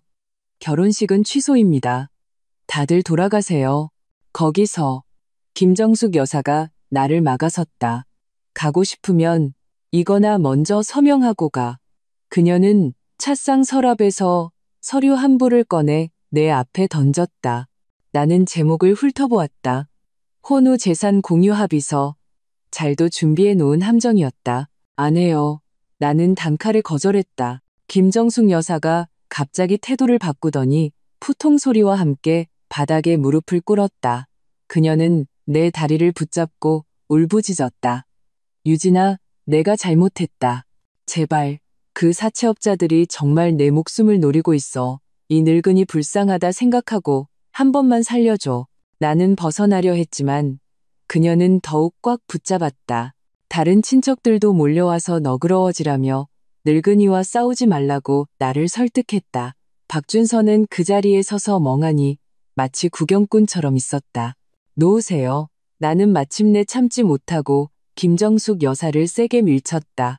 그녀는 그 기세를 타 바닥에 쓰러져 뒹굴며 울부짖었다. 사람 살려. 며느리가 시어머니를 때려요. 세상에 이런 법이 어딨어. 나는 뒤도 돌아보지 않고 문으로 향했다. 등 뒤에서 박준서의 분노에 찬 외침이 들려왔다. 서유진, 넌 단 한 번이라도 대의를 생각할 수는 없는 거야? 그 말은 칼이 되어 내 마음속 마지막 남은 미련을 완전히 끊어냈다. 나는 돌아서서 이 낯선 남자를 바라보았다. 박준서, 우리 끝났어. 박씨 집안의 낡은 빌라를 나오자 여름 햇살이 눈을 아프게 찔렀다. 나는 핸드폰을 꺼내 서아에게 전화했다. 나 좀 데리러 와. 이혼 합의서 양식도 같이 챙겨서. 서아의 오피스텔에서 나는 소파에 널브러졌다. 모든 기운이 다 빠져나간 것 같았다. 그녀가 위스키 한 잔을 건넸다. 나는 단숨에 들이켰다. 뜨거운 액체가 목을 태웠지만 가슴 속 한기는 가시지 않았다. 내가 이 집안 문제 있을 거라고 했지. 서아는 내가 가져온 서류들을 뒤적였다. 쯧쯧, 이빅 규모면 형사 처벌감인데. 나는 관자놀이를 문질렀다. 제일 웃긴 건 그들이 내가 정말 그 합의서에 서명할 거라고 믿었다는 거야. 탐욕은 사람을 멍청하게 만들지. 서아는 사진 몇 장을 꺼냈다. 이건 네가 박준서 컴퓨터에서 찾은 거야? 나는 고개를 끄덕였다. 사진 속에는 박준서와 최지수가 다정하게 찍은 모습이 담겨 있었다. 배경은 어떤 아파트 모델하우스였다. 가장 치명적인 것은 그중 한 장의 클로즈업 사진이었다. 그들은 아파트 청약 의향서를 들고 있었고 날짜는 우리가 혼인신고를 한 지 일주일 후였다. 돈만 받으면 결혼하자. 나는 그 문자 메시지를 중얼거렸다. 위가 뒤틀리는 것 같았다. 그들은 신혼집까지 다 봐뒀던 거야. 내 돈만 들어오길 기다리면서 서아가 내 어깨를 두드렸다. 결혼하고 나서 아는 것보다 지금이라도 안 게 다행이지? 생각해봐. 네가 만약 혼전재산 증명을 안 했다면 나는 몸서리를 쳤다. 그렇다. 만약 김정숙 여사가 자기가 똑똑한 줄 알고 공증을 고집하지 않았다면 나는 아마 그들이 정교하게 설계한 함정에 이미 빠졌을 것이다. 핸드폰이 계속 진동했다. 전부 박준서의 전화와 문자였다. 애원에서 협박으로 그리고 히스테릭한 저주로 바뀌어갔다. 나는 한때 온화하고 품위 있던 이 남자가 한 걸음 한 걸음 위장을 벗어던지는 것을 조용히 지켜보았다. 마지막 문자는 이렇게 쓰여 있었다. 서유진, 결혼 취소하면 다 끝날 줄 알아? 내가 널 사회에서 매장시켜버릴 거야. 나는 핸드폰을 옆으로 던져버렸다. 이제 막다른 길에 몰렸군. 접근금지 명령 신청해줄까? 서아가 물었다. 아직은 잠시 총알이 날아다니게 놔두자. 나는 창가로 가서 도시의 야경을 내려다보았다. 서아는 내게 서류 한 부를 건넸다. 흥신소의 최신 보고서였다. 최지수는 박준서의 전 여자친구일 뿐만 아니라 그 사채업체 사장의 내연녀래. 나는 눈썹을 치켜올렸다. 대단하네. 김정숙 여사는 자기가 공들여 고른 대안이 그런 인물인 줄 알까? 더 대단한 건 뒤에 있어. 서아는 다음 페이지를 넘겼다. 박준혁은 호주에서 졸업도 못했어. 동급생들 등록금을 사기쳐서 퇴학당했대. 귀국 후에는 사채업체 사장이 그를 청운그룹에 꽂아준 거고 모든 조각이 갑자기 맞춰졌다. 이것은 정교하게 짜인 거미줄이었고 나는 그들이 선택한 살찐 양이었던 것이다. 모든 증거를 정리해야겠어. 나는 노트북을 꺼냈다. 결혼 취소 통지는 보냈어? 전부 처리했어. 서아는 자신이 보낸 단체 메시지를 보여주었다. 호텔. 웨딩업체, 하객 명단까지. 아, 그리고 언론 쪽에도 미리 연락해뒀어. 박 씨 집안이 악의적으로 선수치는 걸 막으려고. 나는 고맙다는 듯 그녀의 손을 잡았다. 서와 같은 친구가 있다는 것이 이 소동 속에서 가장 큰 행운이었다. 컴퓨터 화면에 나는 암호화된 파일을 열었다. 그 안에는 수집된 모든 증거은행 거래 내역, 통화 기록, CCTV 영상, 녹음 파일가 들어있었다. 법정에서 박 씨 집안을 완전히 무너뜨리기에 충분했다. 마우스 커서가 한 영상 위에서 멈췄다. 집안 CCTV에 찍힌 화면이었다. 박준서는 내가 없을 때 최지수를 데리고 우리의 신혼집을 구경했다. 영상 속에서 최지수는 내 인테리어 취향을 까다롭게 평가했고 박준서는 그녀의 허리를 다정하게 감싸며 말했다. 조금만 참아. 돈만 들어오면 전부 네가 좋아하는 스타일로 바꿔줄게. 나는 평온하게 영상을 닫았다. 마음속 마지막 남은 망설임도 연기처럼 사라졌다. 이 감정은 처음부터 사기극이었다. 내일 로펌에 가서 이혼 소장 접수할게. 내가 서아에게 말했다. 그리고 기자회견을 열 거야. 확실해? 서아는 약간 걱정스러워했다. 이런 일이 언론에 알려지면 너한테도 영향이 있을 텐데. 나는 고개를 저었다. 내가 시끄럽게 하려는 게 아니야. 박준서가 이미 막다른 길에 몰렸어. 그가 헛소문을 퍼뜨리기 전에 내가 먼저 선수치는 게 나아. 핸드폰이 다시 울렸다. 이번에는 주연 씨였다. 이사님, 큰일 났어요. 박준서 씨가 몇 사람 데리고 회사에 쳐들어왔어요. 이사님 부동산 등기부등본을 찾겠다고요. 나와 서아는 서로를 쳐다보고 동시에 일어섰다. 박준서는 이제 완전히 이성을 잃은 모양이었다. 가자. 나는 차키를 집어들었다. 이 소동을 끝낼 시간이 됐어. 새벽 4시 15분, 나와 서아가 회사에 도착했을 때 건물 경비 아저씨는 로비에서 안절부절못하며 서성이고 있었다. 얼굴이 새하얗게 질려 있었다. 서 총괄님, 그가 달려왔다. 박준서 씨가 남자 3명을 데리고 강제로 쳐들어가서 무슨 서류를 찾겠다고. 저희가 막을 수가 없어서 일단 경찰에 신고했습니다. 나는 그의 어깨를 두드렸다. 잘하셨어요. CCTV는 켜져 있죠? 전부 켜져 있습니다. 보안실에서 실시간으로 녹화 중입니다. 나와 서아는 곧장 보안실로 향했다. 모니터 화면에는 박준서와 덩치 큰 남자 3명이 내 사무실에서 난장판을 벌이고 있었다. 서류는 바닥에 흩어져 있었고 서랍은 통째로 뽑혀 있었다. 내 사진 액자는 거칠게 바닥으로 쓸려나가 유리가 산산조각 났다. 부동산 등기부등본을 찾고 있군. 내가 차갑게 말했다. 내가 그렇게 중요한 걸 사무실에 둘 거라고 생각하다니. 서아는 화면을 뚫어지게 쳐다봤다. 저 3사람 보통 불량배가 아닌 것 같은데. 움직임이 전문 용역 깡패 같아. 과연 그중 대머리 남자가 갑자기 내 책장에 주먹을 날렸다. 유리문이 박살났다. 박준서는 겁에 질린 듯 몇 걸음 물러나 무언가 말했지만 상대방은 그를 거칠게 밀치며 계속해서 뒤졌다. 경찰은 언제쯤 도착하죠? 내가 경비에게 물었다. 곧 올 겁니다. 출동한 지 10분 됐습니다. 화면 속 장면이 갑자기 변했다. 대머리 남자가 무언가 발견한 듯 책장 맨 아래 칸에서 서류철 하나를 꺼냈다. 그건 내가 일부러 그곳에 둔 가짜 등기부등본 사본이었다. 박준서는 미친 듯이 기뻐하며 그것을 낚아채 넘겨보더니 이내 얼굴색이 변했다. 그는 분노에 차 서류를 바닥에 내던졌다. 가짜야. 전부 가짜라고? 모니터를 통해 소리는 들리지 않았지만 나는 그의 일그러진 표정에서 그 말을 읽을 수 있었다. 대머리 남자는 명백히 격분했다.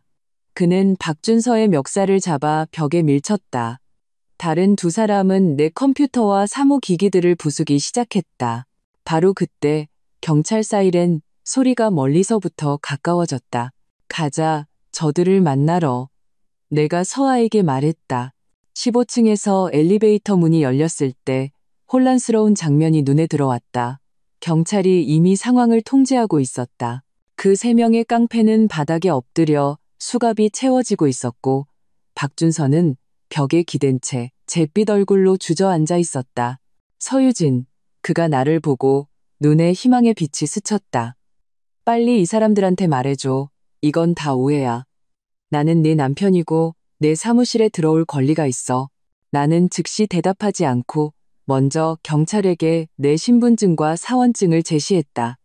경찰관님, 제가 이 사무실의 주인입니다. 이 사람들은 불법으로 침입해서 제 재물을 손괴했습니다. CCTV 영상이 증거입니다. 헛소리 마.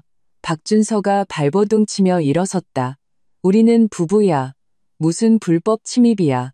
형법 제319조에 따라 부부관계라 할지라도 일방이 명확히 반대하는 상황에서 상대방이 강제로 그 사적인 장소에 침입하고 재물을 손괴하면 주거침입죄 및 재물손괴죄가 성립됩니다. 서아가 침착하게 법조항을 인용했다. 더구나 제 의뢰인은 이미 이혼 소송을 제기하기로 결정했습니다. 박준서는 벼락이라도 맞은 듯 얼굴이 잿빛에서 백지장처럼 변했다. 유진아, 이러면 안 돼. 내가 잘못했어. 한 번만 더 기회를 줘. 나는 그의 충혈된 눈과 헝클어진 머리를 보았다. 마음속에는 한치의 동정심도 생기지 않았다. 박준서, 나는 너에게 기회를 줬어. 내 엄마가 처음 내게 집을 요구했을 때, 내 사촌형이 돈을 빌려달라고 했을 때, 심지어 내가 너와 최지수의 관계를 알았을 때도 너는 매번 기만을 선택했어. 어쩔 수 없었어. 그가 갑자기 무릎을 꿇고 내 다리를 붙잡았다. 엄마가 죽겠다고 협박하고 사채업자들이 매일같이 찾아오고 나도 막다른 길에 몰렸다고. 하지만 난 정말 널 사랑했어. 처음부터.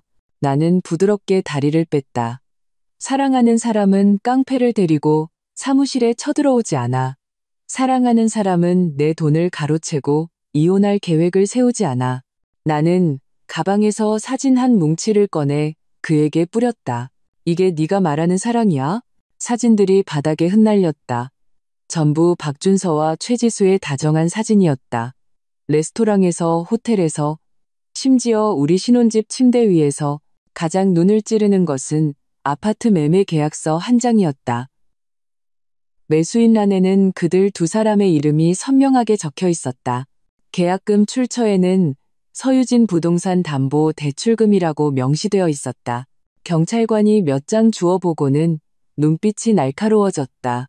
박준서 씨, 아무래도 저희와 경찰서에 가서 자세히 얘기 좀 하셔야겠습니다. 박준서는 끌려가면서도 내 이름을 부르짖었다.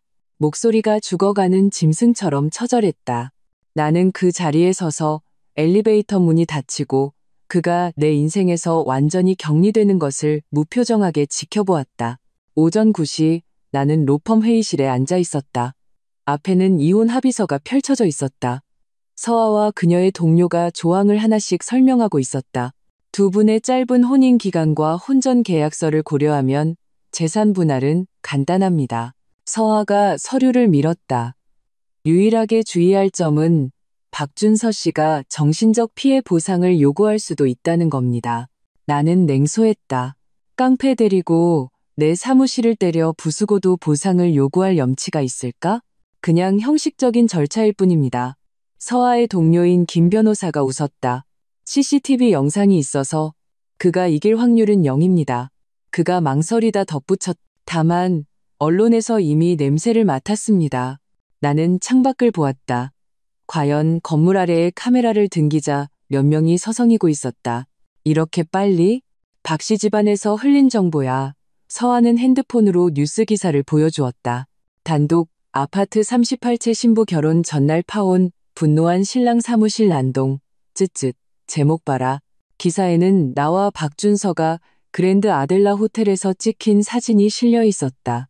아래에는 김정숙 여사의 눈물 어린 인터뷰가 있었다.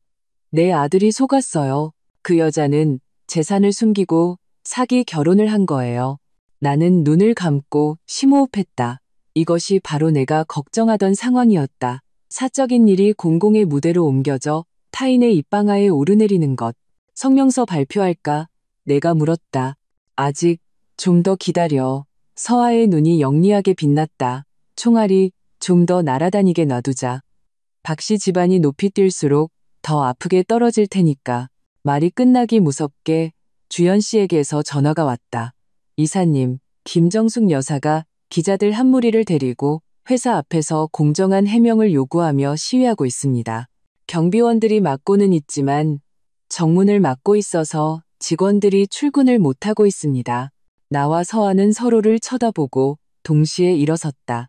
누군가 스스로 무덤을 파고 싶어 안달이 난 모양이었다. 회사 앞은 이미 아수라장이었다. 김정숙 여사는 그 와인색 원피스를 입고 계단 위에 서서 목이 터져라 내 죄상을 고발하고 있었다. 주위에는 7, 8명의 기자들이 마이크와 카메라를 들고 있었고 행인들도 발걸음을 멈추고 구경하고 있었다. 우리 아들은 명문대 나와서 공기업 다니는데 좋다는 여자가 줄을 섰어. 그 여자가 순진하고 착한 줄 알고 받아줬더니 결과가 뭐야? 사기 결혼에 감정 사기. 아파트가 38채래요. 그중 하나도 시댁을 위해 내놓지 않는다고요. 김정숙 여사는 눈물 콧물을 쏟으며 여우주 연상급 연기를 펼치고 있었다. 나는 건물 로비 유리문 안에서 이 소동을 냉정하게 지켜보았다. 주연 씨가 긴장한 채 내 옆에 서 있었다. 이사님, 지하 주차장으로 나가시는 게, 아니, 나는 옷깃을 정돈했다. 저들이 이야기를 원한다면 내가 진짜 이야기를 들려주지. 유리문을 밀고 나가자 플래시가 폭우처럼 쏟아졌다. 김정숙 여사는 나를 보고 목소리를 더욱 높였다. 바로 저 여자예요. 저 은혜도 모르는 여자? 여러분이 판단해 주세요. 나는 즉시 반박하지 않고 그녀가 연기를 끝낼 때까지 평온하게 기다렸다. 기자들은 피냄새를 맡은 상어처럼 마이크를 일제히 내게로 돌렸다. 서유진 씨, 왜 파혼하셨습니까? 아파트 38채는 사실입니까? 재산을 숨긴 것이 사기 결혼에 해당한다고 생각하십니까? 나는 손을 들어 조용히 하라는 신호를 보냈다. 언론인 여러분, 오늘 오후 2시 제가 엠파이어 호텔에서 기자회견을 열어 모든 질문에 답변하겠습니다. 지금은 제 직원들이 정상적으로 출근할 수 있도록 길을 비켜주십시오. 김정숙 여사는 물러서지 않았다. 무슨 말이 있으면 지금 여기서 해. 찔리는 게 있으니 피하는 거지? 그녀는 기자들을 향해 돌아섰다. 여러분 보세요. 이게 바로 돈 많은 사람들의 얼굴입니다. 우리 같은 서민들을 우습게 아는 거라고요. 김정숙 여사님, 내가 그녀의 말을 끊었다. 목소리는 크지 않았지만 충분히 선명했다. 언론 앞에서 계속 연기하실 건가요? 여사님의 지난 3년간의 도박빚 14억 7천만 원에 대해서, 여사님 아드님의 신용카드 6개가 전부 한도 초과된 것에 대해서, 그리고 여사님께서 전 여자친구 최지수를 남편에게 접근시켜 제 재산을 빼돌리려 한 것에 대해서 이 모든 주제들을 카메라 앞에서 논의하고 싶으신가요? 김정숙 여사의 얼굴이 순간 새하얗게 질렸다. 입술이 떨리며 말을 잇지 못했다. 기자들은 즉시 아수라장이 되었다. 질문이 연발 폭탄처럼 그녀에게 쏟아졌다. 김 여사님, 도박빚은 어떻게 된 일입니까? 최지수는 누구입니까? 이것이 계획된 사기 결혼이었습니까? 나는 그 틈을 타 건물 안으로 물러나 기자들에게 포위되어 쩔쩔매는 김정숙 여사를 뒤로했다. 올라가는 길에 주연 씨가 작은 목소리로 말했다. 이사님, 방금 흥신소에서 USB 하나를 보내왔습니다. 긴급 자료라고 합니다. 사무실로 돌아와 나는 USB를 꽂았다. 안에는 녹음 파일 하나와 몇 개의 스캔 파일이 있었다. 녹음 파일에는 김정숙 여사와 한 남자, 나중에 사채업자 사장으로 밝혀진가 결혼을 통해 내 재산을 어떻게 가로챌지 논의하는 내용이 담겨 있었다. 파일은 박준서와 최지수의 카톡 대화 기록이었고 시간은 우리가 만나기 3개월 전부터 어제까지에 걸쳐 있었다. 가장 소름 끼치는 것은 그중 한 대화였다. 최지수, 그 서유진이라는 여자 정말 그렇게 집이 많아? 박준서, 엄마가 조사했어. 확실해. 결혼만 하면 어떻게든 몇 채 담보 잡게 만들 거야. 돈만 챙기면 바로 이혼하는 거지. 최지수, 만약 걔가 안 한다면? 박준서, 그럼 사고라도 좀 만들어야지. 엄마가 아는 사람 있어. 나는 컴퓨터를 닫았다. 손이 통제 불능으로 떨렸다. 이것은 더 이상 사기 결혼이 아니었다. 형사 범죄에 해당하는 일이었다. 서한은 자료를 다 보고 나서 즉시 전화를 들었다. 김 변호사 접근 금지 명령이랑 형사 고소 준비해. 자료는 바로 보낼게. 오후의 기자회견은 예상보다 훨씬 더 흥미진진해질 것 같았다. 엠파이어 호텔 연회장은 빈자리가 없었다. 언론사 외에도 소문을 듣고 온 구경꾼들도 많았다. 나는 심플한 흰색 정장을 입고 머리는 단정하게 포니테일로 묶었다. 화장은 하지 않았다. 의도적으로 김정숙 여사가 말하는 사치스러운 여자의 이미지와 대조를 이루기 위해서였다. 개회사를 마친 후 나는 바로 USB에 담긴 녹음 파일을 재생했다. 김정숙 여사의 목소리가 회장에 선명하게 울려 퍼졌다. 일단 구슬려서 학군지 아파트 몇 채의 명의 이전하게 만들어 기정사실이 되면 걔가 안 듣고 배길 수 있겠어? 회장은 술렁였다. 이어서 나는 박준서와 최지수의 카톡 대화 기록, 아파트 매매 계약서, 그리고 오늘 아침 사무실이 난장판이 된 CCTV 영상을 보여주었다. 마지막으로 흥신소가 제공한 사채 거래 증거와 김정숙 여사의 도박장 CCTV 캡처 화면을 공개했다. 이상의 증거를 종합해 볼 때 제가 결혼을 취소한 것은 인신 안전과 재산 보호를 위한 불가피한 선택이었습니다. 나는 평온하게 결론을 내렸다. 관련 증거는 이미 경찰에 제출했으며 법이 공정한 판결을 내려줄 것이라 믿습니다. 질의응답 시간에 기자들은 앞다투어 질문했다. 서유진 씨, 그 38채의 아파트는 어떻게 마련하셨습니까? 부모님께서 오래전부터 투자하신 것이고 작년에 제게 증여해 주셨습니다. 박준서 씨를 용서할 생각은 없으십니까? 배신은 영번과 무한번만 있을 뿐입니다. 앞으로의 계획은 무엇입니까? 제 사업과 제 삶을 계속 살아갈 것입니다. 마지막 질문은 젊은 여기자에게서 나왔다. 서유진 씨, 비슷한 어려움을 겪고 있는 여성들에게 해주고 싶은 말이 있습니까? 나는 잠시 침묵했다. 사랑이 맹목적이어서는 안 됩니다. 상대방이 당신이라는 사람보다 당신의 조건을 더 사랑할 때 부디 냉정함을 잃지 마십시오.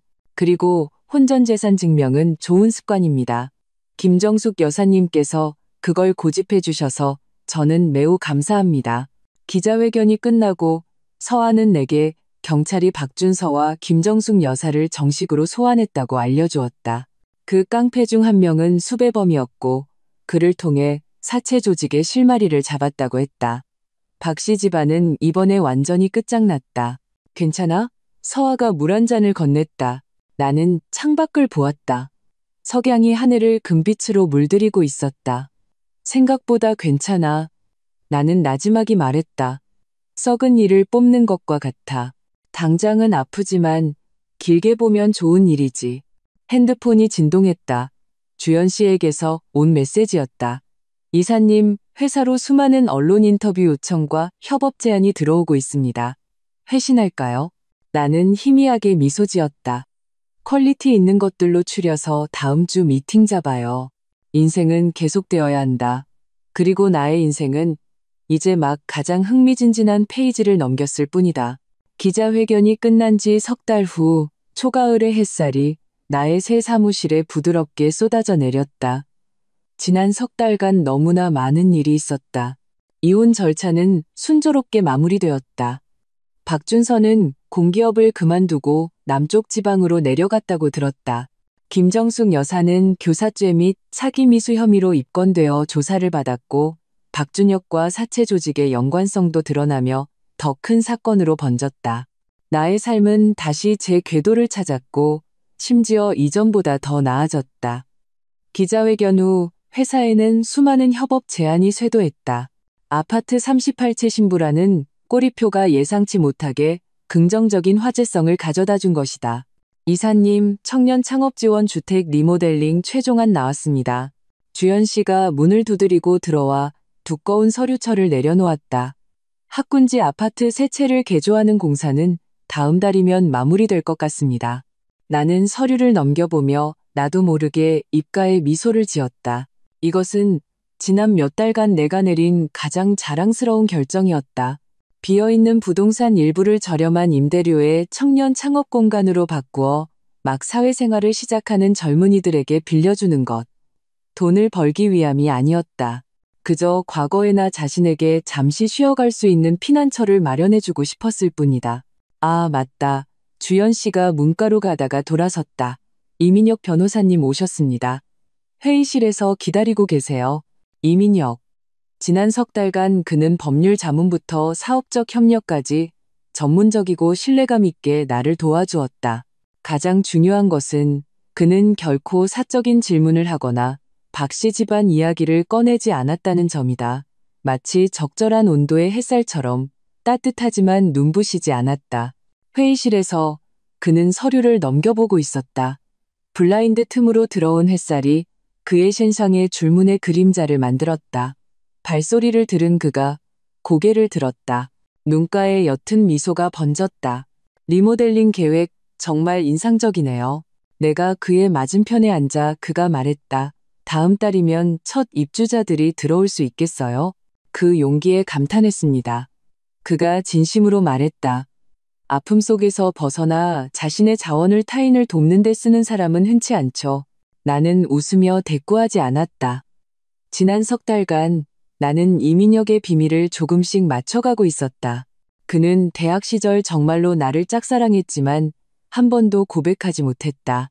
졸업 후에도 계속 내 소식을 지켜보다가 내 사정을 알게 된 후 청혼그룹에 먼저 연락해 나에게 접근할 정당한 명분을 만들었다는 것을 오늘 온 건 전해드릴 소식이 있어서입니다. 그가 서류철 하나를 밀었다. 원성상사 조사 결과가 나왔습니다. 나는 서류를 펼쳤다. 심장이 빠르게 뛰었다. 지난 몇 달간 흥신소는 계속해서 김정숙과 원성상사의 관계, 그리고 그 회사가 우리 집안과 어떤 연관이 있는지 추적해왔다. 원성상사는 아버님께서 젊은 시절 동업으로 세우신 회사입니다. 그리고 김정숙은 그 회사 경리부장이었고요. 이민혁이 나지막이 설명했다. 25년 전 그녀가 도박 자금으로 쓰기 위해 회사 공금을 횡령했고 그 때문에 회사가 부도 위기에 처했습니다. 아버님께서는 다른 동업자들을 보호하기 위해 혼자 모든 빚을 떠안으셨습니다. 손가락이 미세하게 떨렸다. 그럼 그녀는 처음부터 내가 누군지 알고 있었던 거네요. 알고 있었을 뿐만 아니라 원한을 품고 있었던 겁니다.